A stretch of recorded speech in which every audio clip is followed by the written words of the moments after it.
This Family Life News podcast is made possible by the support of listeners like you. It's the Noon Report from Family Life, bringing a Christian worldview to what's happening in New York, Pennsylvania, across the country, and around the world. Weather with Kevin Williams, plus special features and reports with the Family Life News team. Now, here's what's happening.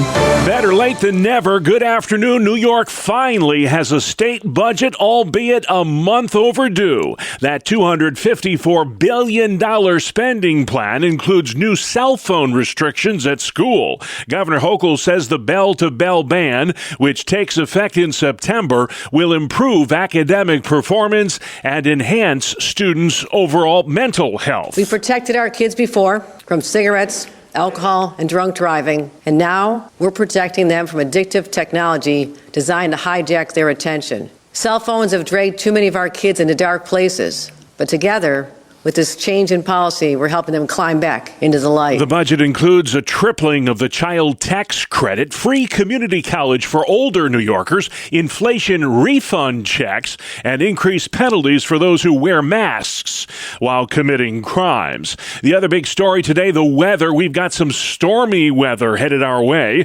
Meteorologist Kevin Williams. A warm day is ahead, but that warmth and some humidity will be acted upon by the approach of a potent cold front. Showers and locally strong thunderstorms will result. Damaging thunderstorms, flash flooding, even some hail could cause problems later this afternoon and evening.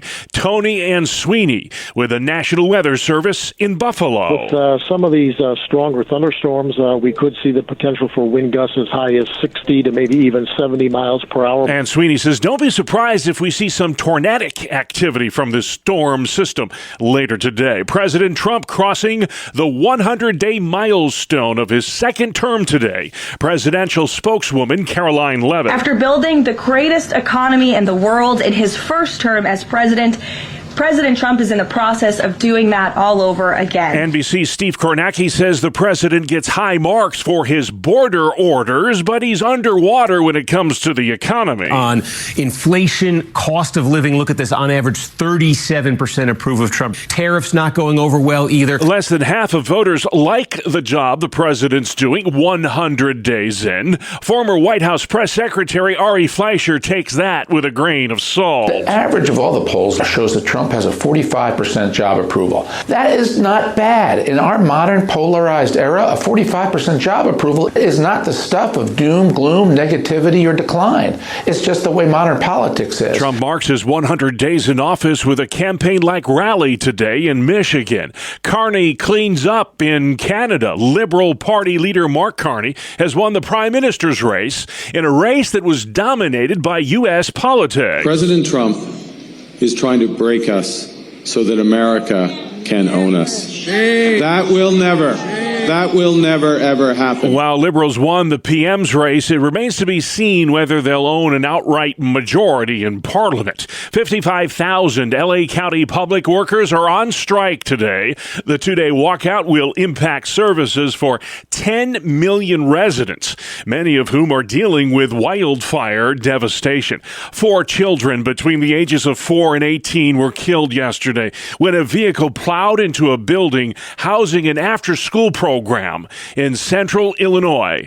WCIA's Cole Henke. Police say at around 3:20 p.m., a driver went driving through the east side of the building, driving all the way through out the other end, killing 4 and injuring at least 6 more who have been taken to area hospitals. Police do not think it was intentional. Plane overboard. A $70 million U.S. Navy plane rolled off the side of an aircraft carrier yesterday and sunk to the bottom of the Red Sea.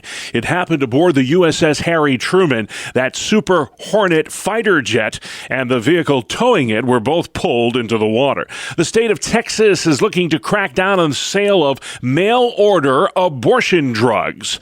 State Representative Jeff Leach. An estimated 20 to 30,000 abortion pills are shipped into Texas every year. Leach is sponsoring legislation that lets Texans sue out-of-state companies that peddle abortifacients. They'll show up on your doorstep in a nondescript package. Very little to no information about potential complications and side effects. The lawmaker says human traffickers are some of the leading purchasers of mail-order abortion drugs. A new study shows the dangers associated with do-it-yourself abortions. According to the Ethics and Public Policy Center, more than 1 in 10 women today suffer serious health complications from taking the drug mifepristone.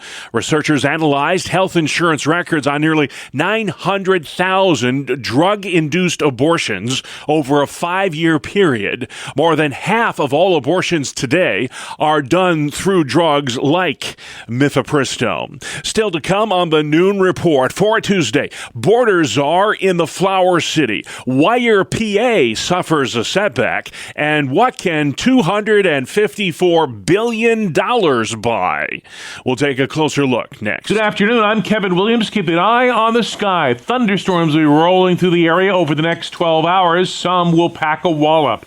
Forecast details are up in 10. All right, Kevin, we'll see you then. Recapping our top story today. The long-delayed New York State budget appears to be a done deal. Lawmakers and the governor have reached a deal in principle on that $254 billion spending plan. Family Life's Mark Webster. It includes billions in new spending, criminal justice and mental health law changes, and a bell-to-bell ban on cell phones in state classrooms. Albany will also be dishing out money to residents in the form of a low and middle income tax cut, expanded child tax credits, and stimulus-style checks of up to $400. Mark Webster, Family Life News. Thank you, Mark. Border czar Tom Homan in Rochester, New York today, showing support to police officers who were disciplined by the mayor, Malik Evans, for violating Rochester's sanctuary city policy. They did the right thing.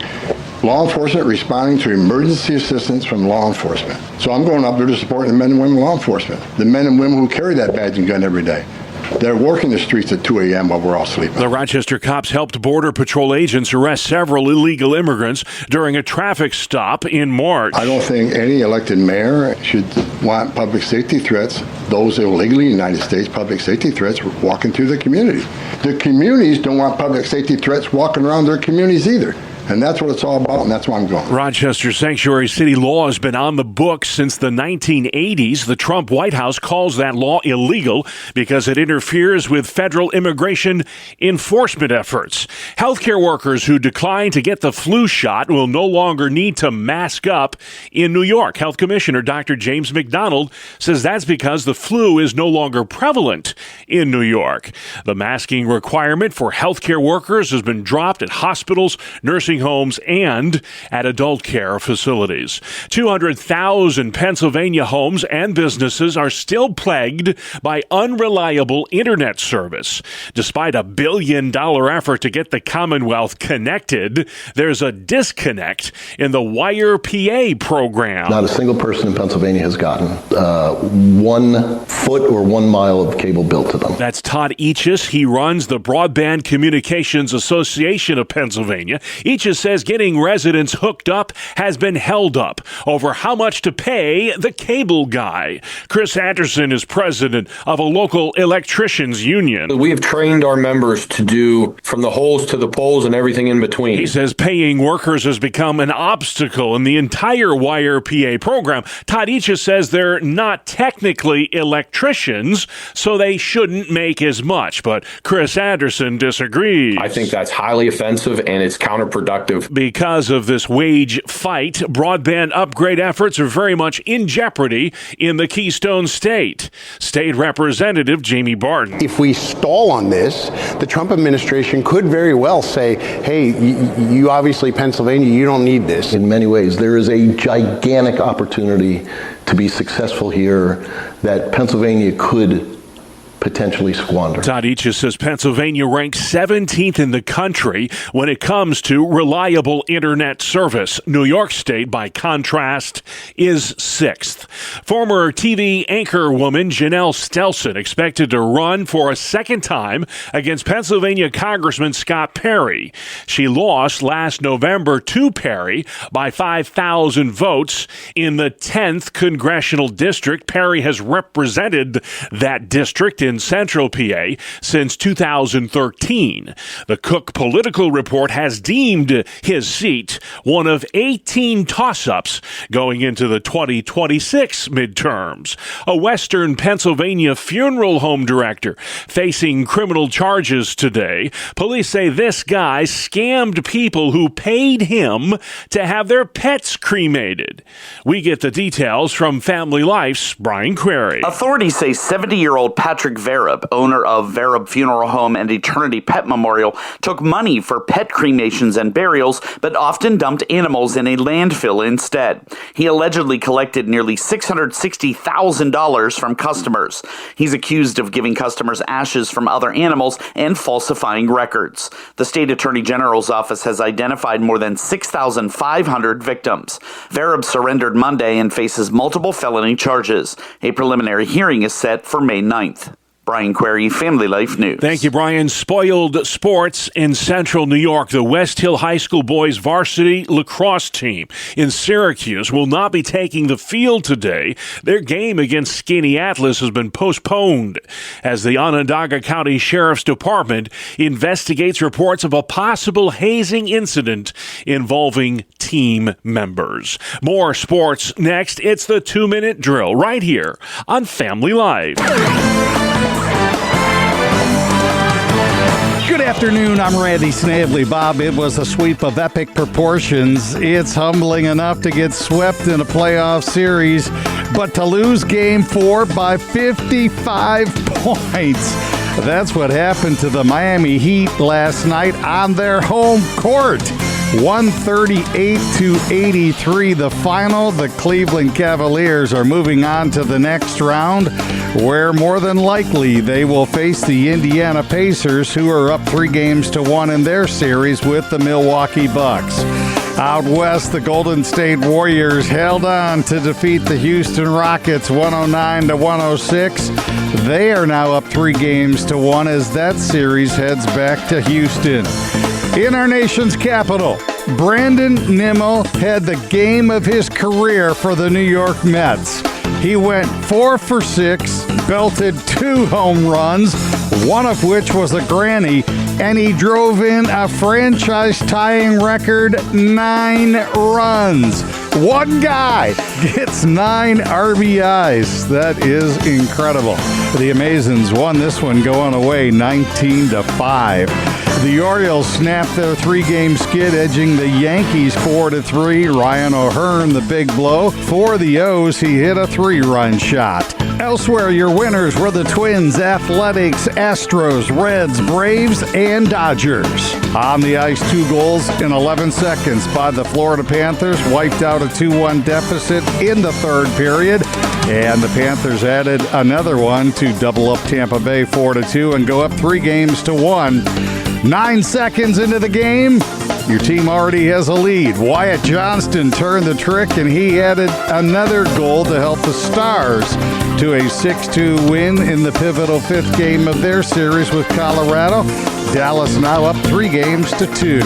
That is a look at sports. All right, Randy, man, thank you kindly. And still to come on the Noon Report, a Tuesday edition. Trump at 100, Thunder Boomers by dinner time, and a ministry that's making a difference in Slippery Rock, Pennsylvania. Welcome to Breakpoint, a daily look at an ever-changing culture through the lens of unchanging truth. For the Colson Center, I'm John Stonestreet.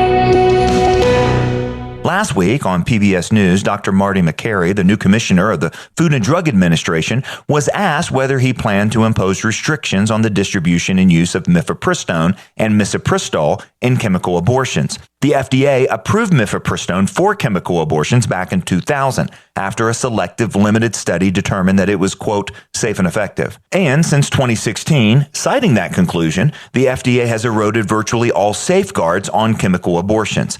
Today, chemical abortions can be prescribed without an in-person visit by someone who's not a physician and distributed through the mail. Women self-administer the abortion drugs at home without a required follow-up visit. Clinics or administrating entities are not required to report adverse effects. Even so, Dr. Makary answered that he, and I quote, had no plans to take action on mifepristone. But he then added this, quote, I believe as a scientist, you have to evolve as the data comes in. And as you may know, there's an ongoing set of data that's coming into FDA on mifepristone. So, if the data suggests something or tells us that there's a real signal, we can't promise we're not going to act on that data. End quote. Well, almost on cue, a new report was released Monday by the Ethics and Public Policy Center. Whereas the FDA originally relied on data from 10 clinical trials with nearly 31,000 participants, the new data is based on the largest known study of the abortion pill, and quote, is based on analysis of data from an all-payer insurance claims database that includes 865,727 prescribed mifepristone abortions from 2017 to 2023. Also, the medical care that the women in this newer study received is common to chemical abortions today and not the carefully controlled regimen of care that ordinarily prevails in clinical trials. The results, according to this new analysis, is that the abortion pill harms women. Here are the two big conclusions. First, nearly 11% of women experience sepsis, infection, hemorrhaging, or another serious adverse event within 45 days following a mifepristone abortion. And second, the real-world rate of serious adverse events following mifepristone abortions is at least 22 times higher than the summary figure of less than 0.5% that's claimed on the drug label. It was just 15 years ago that the world learned about the mass murdering abortionist Kermit Gosnell, and that he had been enabled by a severe lack of oversight and regulation. This new report from the EPPC suggests that chemical abortion is its own house of horrors. For the Colson Center, I'm John Stonestreet with Breakpoint. And for more resources like this one, visit us at breakpoint.org. All right, thank you, John. Outside we go next. Kevin Williams. Here is your Family Life weather forecast for this afternoon. Warm and breezy. Variable clouds of sun with a couple of showers and thunderstorms in the area this afternoon into the first half of tonight. Any thunderstorm will have the potential of producing, on a localized basis, drenching downpours, damaging wind gusts, and hail. High temperatures today pushing 80. Later tonight turning much cooler. Temperatures dipping back into the 40s. Tomorrow much cooler than today, but with ample sunshine. High temperatures tomorrow mid-50s to the middle 60s. All right, Kevin, thank you. This is the Noon Report on Family Life. I'm your host, Bob Price. Great to have you with us today. Here's what's going on Tuesday, April 29th. Really proud to announce that we have reached a general agreement on the fiscal 2026 State of the State budget. New York Governor Kathy Hochul making that announcement late Monday. The $254 billion plan includes middle-class tax cuts, increased child tax credits, inflation refund checks, and free community college for older New Yorkers. The budget also directs all public schools implement bell-to-bell cell phone restrictions beginning in September. President Trump marking a major milestone today. The president will celebrate the first 100 days of his second term with a rally in Michigan, where the White House says he'll outline how he's pursuing his campaign promises involving the border, inflation, tariffs, and more. President Trump told Time magazine last week he feels he's had a very successful presidency this time around so far, but acknowledges it takes a little transition time and says we're resetting a table. Correspondent Stacey Lynn, 100 days in, polls show Mr. Trump with about a 45% approval rating. Interior Secretary Doug Burgum. This is like asking a group of people, how'd you like the movie? And they've seen 1/14 of it. I mean, his presidency is going to be over 1,400 days long. We're 100 days in, and President Trump is driving enormous change and trying to realign America's standing in the world. Mr. Trump will use tonight's speech in Michigan Michigan to unveil new measures to protect American auto workers. Illegal border crossings have reached a new all-time low. National Border Patrol Council President Paul Perez. From the time that President Trump took over, he allowed us to actually do the job. So our guys are out there every day, whereas before we were behind a desk facilitating the release of illegal aliens Joe Biden let in, unvetted, unchecked, and to the tune of millions. So our guys weren't on the line. And now our guys are out there on the line actually protecting the border. For the past 100 days, there have been just 9 people who've come to our southern border and been let in to this country, most of them for medical reasons. Liberals in Canada get to hold on to power after national elections north of the border last night, delivering a big win to Prime Minister Mark Carney. The new PM not wasting any time attacking our president. President Trump is trying to break us so that America can own us. The Trump agenda was a major influence in last night's elections in Canada. Russian ruler Vladimir Putin has announced a 3-day commemorative ceasefire next week with Ukraine. Just 3 days. Still no permanent deal to end the war. Foreign affairs expert Dr. Rebecca Grant thinks there will eventually be a peace deal, however. But when just depends on Vladimir Putin, and he still has a taste for war. I believe he may do this ceasefire because it coincides with the end of World War II. That's a really big moment for Vladimir Putin, remembering that from 80 years ago. But hey, you know who's coming to Moscow to help celebrate that?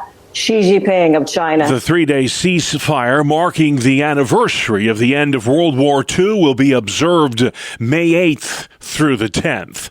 The power is mostly back on now in Spain, Portugal, and France, a day after a massive blackout disrupted life for tens of millions of people. You really saw modern life grinding to a halt, cell phone networks going down, ATMs going down, as well as traffic lights leading to enormous traffic jams here in Madrid. NBC's Raf Sanchez. The Spanish Prime Minister is saying at this point the cause is unclear, but European authorities are saying there is no evidence that a cyber attack was responsible for this outage, which brought the lights down not just here in Spain, but also in Portugal and parts of southern France. Power grid operators say that about 99% of the power supply has been restored. 4 students are dead after a vehicle crashed into an after-school camp building in central Illinois yesterday. Police say that vehicle hit multiple people outside the building in Chatham before continuing through the building and hitting even more. The 4 female students who died range in age from 4 to 18. Police do not think it was intentional. You're listening to the Noon Report for a Tuesday right here on Family Life. Tackling the painful topic of sex abuse and human trafficking. It's something Abba Ministries Counseling Center in Slippery Rock, Pennsylvania has been doing for over 40 years, led by pastor and counselor Mike Bruno. His frontline stories aren't easy listening, but crucial to understanding the depth and seriousness of the problems. 1982, a girl came, we were in campus ministry, and shared how she had been harmed, abused, sexually abused. So I did counseling with her, and then about 2 weeks later, she led a small group for us, 7 girls in the group, and 6 out of the 7 shared that they had been abused after she shared her testimony, and that was the start of it. Now it's gotten a lot bigger, and back then, it was taboo even to talk about it, to be honest with you. Mm-hmm. Even if you presented to a church, you couldn't speak. I mean, it was shunned, really. And it was really difficult to just communicate, what was going on, because it was something that just wasn't talked about. It's a lot different now. At the same time, it's still somewhat difficult. 1 out of every 3 females have been sexually abused. 1 out of every 4 guys now by the age of 21. You know what I'm saying? Mm-hmm. And it's an epidemic, like it or not. And then, so we do the regular abuse. We do heavy-duty abuse cases. And then, we have right now, I think we're doing about 10 trafficking cases right now just in our center. From that single story back in the early 80s, things really did grow from there. You're one of the larger centers in Western Pennsylvania now. We're seeing 80, 90 cases or something like that right right now, and we have a waiting list that's really huge because not too many people, I'm talking Christian counseling centers, want to do it. Either they don't have the expertise because we're in court a lot and they have to have a MSW, LPC, but beyond that, it's just something where these kids are really high risk for suicide. To be honest with you, the success rate statistically is less than 10%, but only by the grace of Jesus, our success rate's honestly about 90%. But that's because they're great counselors, a really great assistant director, Robin Ace, and experience does help. Mm-hmm. You know what I'm saying? We have a program we developed called Through His Eyes, helping the kids see what's happened to them through God's eyes and His compassion for them. So it's a very strongly Christian-based program. Which makes all the difference versus secular counseling. So you've got some great perspective here since this has been going for decades now. I mean, what sort of trends have you seen? I mean, has the problem always been there at the same level and it's just getting the recognition now, or has it grown? What's your thought on that? That's an excellent question. It really has always been there, but I think now is never before. It's not just in the cities in our country, it's in the suburbs, and it's big money. But I think with the pornography industry, for example, the magic age seems to be 14. Kids are abducted, and one girl can make it $200,000 in the first year.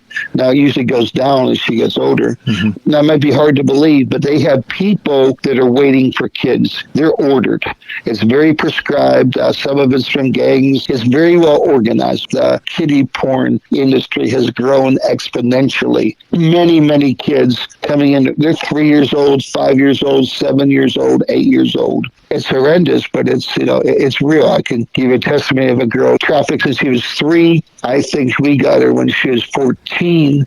The person that did it was put in jail. That's not always the case, but hadn't talked, I believe, for 2.5 years. Delayed speech, and assistant director. She's a great counselor. It took about a year for her to say her first words, but now, she's walking with Jesus. It's very, very powerful. At the same time, she went through a lot, as most of our kids. A lot of times they have to have a GI tube put in them because they've been mutilated to a definite degree inside. Most counseling centers either don't feel equipped or they just don't want to do it because it's 2 steps forward, 1 step backward. Thank God we've never lost anybody to suicide, but we've had suicide attempts, right before counselors because these kids have gone through so much. It's a different type of counseling. It's difficult. But again, I always say, but Jesus. Those 2 words. Exactly. But Jesus. Yeah. How else do you touch someone who's been abused from 3 years old? It has to be Jesus. Yeah, it is. It's shameful. But again, the kiddie porn industry, I don't even understand that, to be honest with you. But like it or not, it's very prescribed. Someone goes in to watch regular porn, then it gets worse and worse and worse to this. We're talking maybe $1 trillion, and there's billions and billions and billions of dollars. There's organized crime. A lot of people probably have a hard time understanding this. But for example, fentanyl is such a big deal now. Mm-hmm. Mom and dad get hooked on fentanyl, and like it or not, they rent their kids out for the weekend. They think they're with somebody else, and fentanyl is horrendous. It's a killer, and they'll do almost anything. And we work with local police, state police, different types of FBI cases. I know what we're talking about may seem like, is that real? And if I didn't do it, I would probably say the same thing. But it's real. Tough stuff to talk about, even to hear about. But beyond all that, you've seen great stories of hope as well. From the deepest depths sometimes come the most tremendous victories. Absolutely. God can take what's so evil and turn around and use it for good. God is amazing in His compassion and His love. And we've seen stories like that young girl that hadn't talked for 2.5 years, not only gaining closure, but a leader in her youth group, on fire for Jesus. And now as she's approaching, in her high school years now, an honor student who wants to go into counseling to help others like she's been helped. These kids are amazing. And then they not only get help, honestly, they turn out to be leaders. So many of them, they've accepted Jesus. we're just very thankful. Jesus said, when he took the 5 loaves and 2 fish, he fed a multitude. And we try to give the 5 loaves and 2 fish to Jesus. It's up to him to multiply it. We just do the best we can. We're just so thankful for the body of Christ. The body of Christ is the key. We're the hands and feet of Jesus. Jesus said, what you do unto these little ones, you do unto me. I see it as a specific population to share the gospel with. The body of Christ is the key in prayer, giving, and just making it a priority. Pastor and Counselor Mike Bruno with Abba Ministries Counseling Center in Slippery Rock, Pennsylvania. Please join us again next time as we search for your home, your town, your hero. It's Hometown Heroes on Family Life. All right, difficult topic today for sure, but very necessary. Thank you, Mark. Hometown Heroes comes your way Tuesdays during the Noon Report. You can subscribe, listen to, and share this feature along with all our original podcasts at Apple Podcasts, Spotify, YouTube, or FamilyLife.org. Good afternoon. Here is your Family Life regional weather forecast. Stay skywise this afternoon and this evening. A potent front that's already brought big storms to the Midwest is coming east and could do the same here as we head from the afternoon into the early nighttime hours. For this afternoon, warm and breezy. Variable clouds of sun, a couple of showers and thunderstorms in the area this afternoon into the first half of tonight. Any thunderstorm will have the potential of producing, on a localized basis, drenching downpours, damaging wind gusts, and hail. High temperatures today pushing 80. Later tonight turning much cooler. Temperatures dipping back into the 40s. Tomorrow much cooler than today, but with ample sunshine. High temperatures tomorrow mid-50s to the middle 60s. All right, Kevin, thank you. Finally at noon today for Tuesday, we celebrate a simple but tricky device that holds our clothes together. It is National Zipper Day. Correspondent Bree Tennis. Zippers have been holding things together since 1851. The device was first called the Automatic Continuous Clothing Closure. Not exactly marketing gold, but it did make a zip sound when used, and a new name was born. You've been a master at it since about age 3, but be careful. There are nearly 1,800 zipper-related ER visits every year for what is called soft tissue entrapment. I'm Bree Tennis. All right, Bree, thank you very much. And just like that, we are out of time. That's our world. The world we live in, Tuesday, April 29th. I'm Bob Price. Family Life News. You've been listening to the Noon Report, heard weekdays on Family Life. Thank you for listening.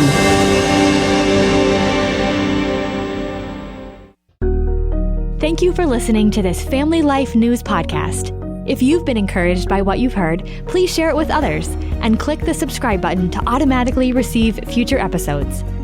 Family Life is a listener-supported ministry. Podcasts like this are made possible by your financial partnership. Find out more at familylife.org.